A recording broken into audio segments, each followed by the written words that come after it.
Verdenserklæringen om menneskerettighederne. Indledning. Da anerkendelsen af den menneskeret iboende værdighed og af de lige og ufortabelige rettigheder for alle medlemmer af den menneskelige familie er grundlaget for frihed, retfærdighed og fred i verden.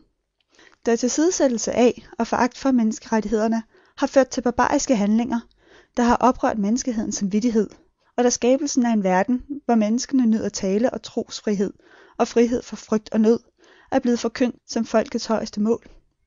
Da det er af afgørende betydning, at menneskerettighederne beskyttes af loven, hvis ikke mennesket som en sidste udvej skal tvinges til at gøre oprør mod tyranni og undertrykkelse.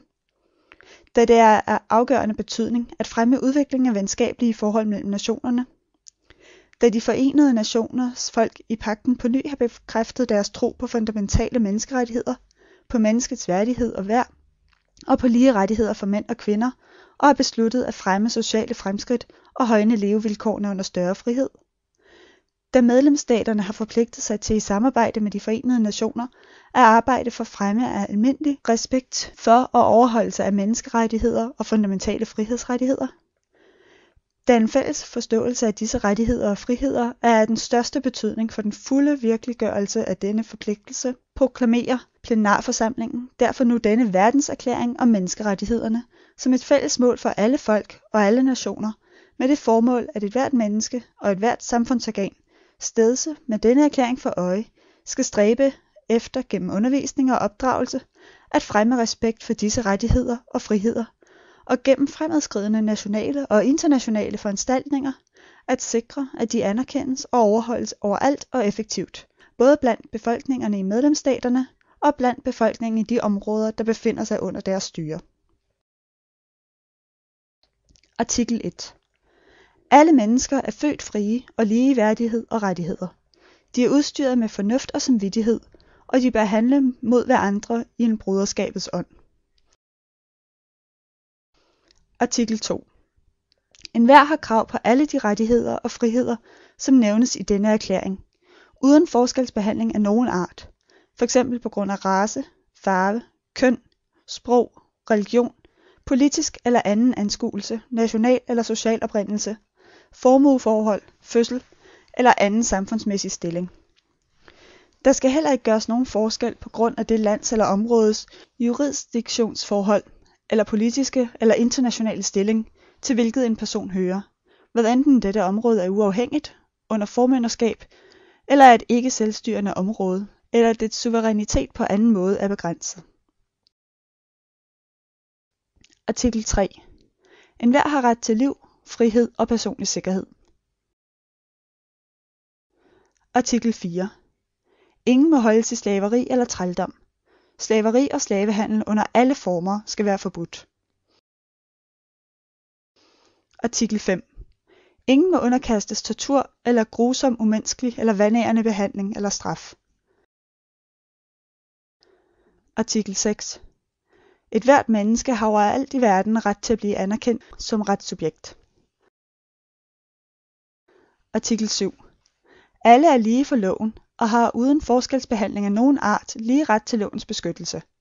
Alle har ret til lige beskyttelse mod enhver forskelsbehandling i strid mod denne erklæring og mod enhver tilskyndelse til en sådan forskelsbehandling. Artikel 8. Enhver har ret til en fyldestgørende oprejsning ved de kompetente nationale domstole for handlinger, der krænker de fundamentale rettigheder, som forfatningen eller loven giver vedkommende. Artikel 9. Ingen må underkastes vilkårlig anholdelse, tilbageholdelse eller landsforvisning. Artikel 10. Enhver har under fuld ligeberettigelse krav på en retfærdig og offentlig behandling ved en uafhængig og upartisk domstol, når der skal træffes en afgørelse med hensyn til hans rettigheder og forpligtelser, og med hensyn til en hvilken som helst mod ham rettet strafferetslig anklage. Artikel 11. 1. Enhver, der anklages for et strafbart forhold, har ret til at blive anset for uskyldig, indtil hans skyld er godtgjort i henhold til lov ved en offentlig retshandling, hvorunder han har fået alle de garantier, der er fornødne for hans forsvar. 2. Ingen må anses for skyldig i noget strafbart forhold på grund af nogen handling eller undladelse, der ikke i henhold til national eller international ret var strafbar på det tidspunkt, da den blev begået. Der skal heller ikke kunne inddømmes strengere straf end fastsat på den tid, da det strafbare forhold blev begået. Artikel 12. Ingen må være genstand for vilkårlig indblanding i private forhold, familie, hjem eller korrespondance, ej heller for angreb på ære og omdømme. Enhver har ret til lovens beskyttelse mod sådan indblanding eller angreb. Artikel 13. 1.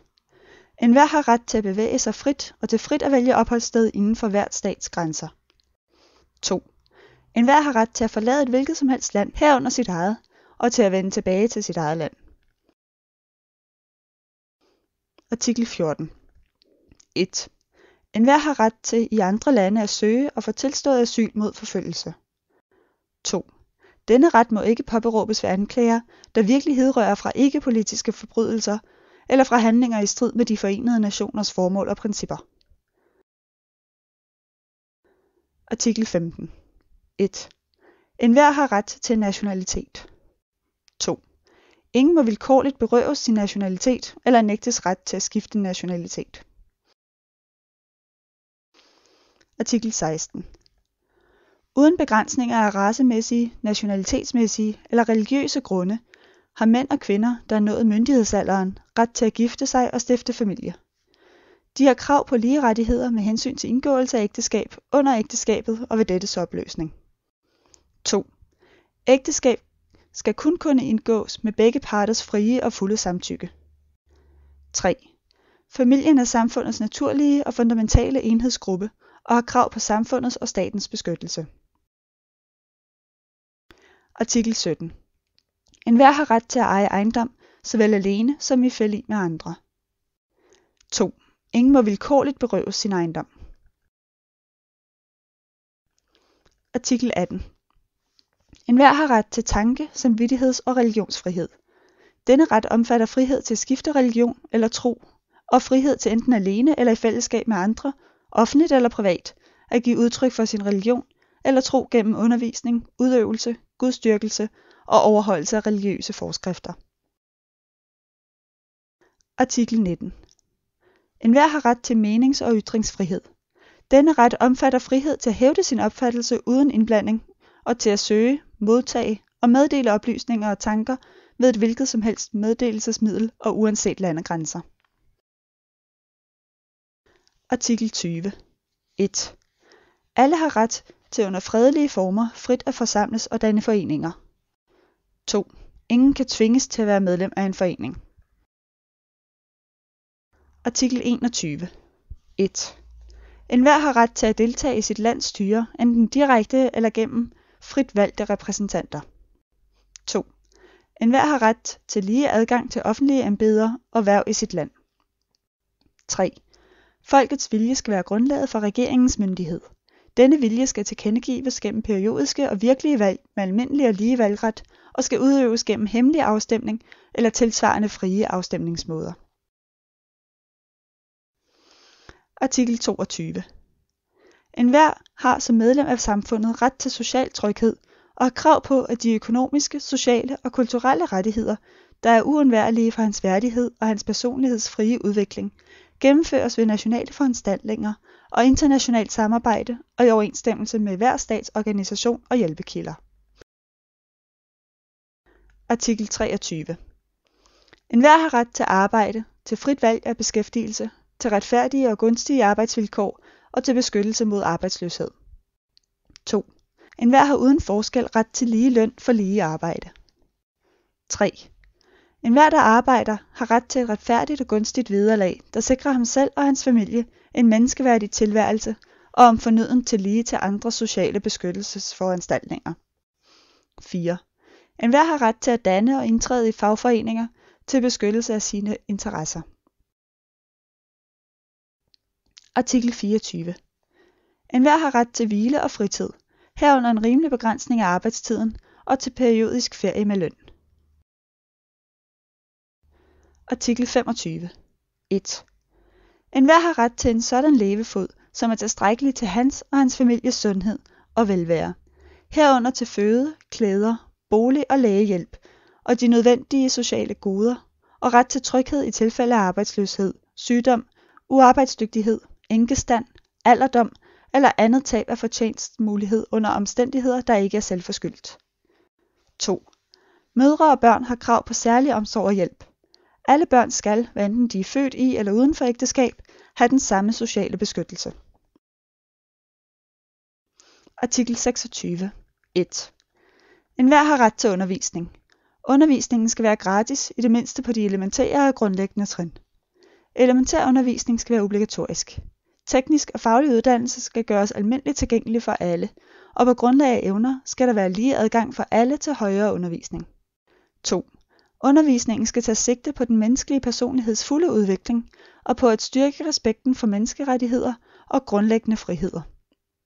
Den skal fremme forståelse, tolerance og venskab mellem alle nationer og racemæssige og religiøse grupper, og den skal fremme de forenede nationers arbejde til fredens bevarelse. 3. Forældre har førsteret til at vælge den form for undervisning, som deres børn skal have. Artikel 27.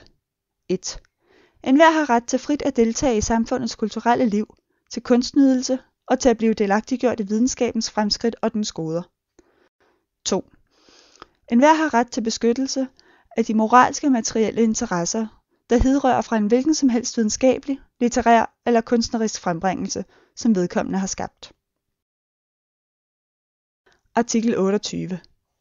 Enhver har krav på en social og international orden, i hvilken de i denne erklæring nævnte rettigheder og friheder fuldt ud kan virkeliggøres. Artikel 29. 1. Enhver har pligter over for samfundet, der alene muliggør personlighedens frie og fulde udvikling. 2. Under udøvelsen af sine rettigheder og friheder er enhver kun underkastet de begrænsninger, der er fastsat i loven alene med det formål at sikre skyldig anerkendelse af og hensyntagen til andres rettigheder og friheder, og med det formål at opfylde de retfærdige krav, som moralen, den offentlige orden og det almene vel stiller i et demokratisk samfund. Disse rettigheder og friheder må i intet tilfælde udøves i strid med de forenede nationers formål og principper. Artikel 30. Intet i denne erklæring må fortolkes som givende nogen stat, gruppe eller enkeltperson hjemmel til at indlade sig på nogen virksomhed eller foretage nogen handling, der tilsigter at nedbryde nogen af de heri opregnede rettigheder og friheder.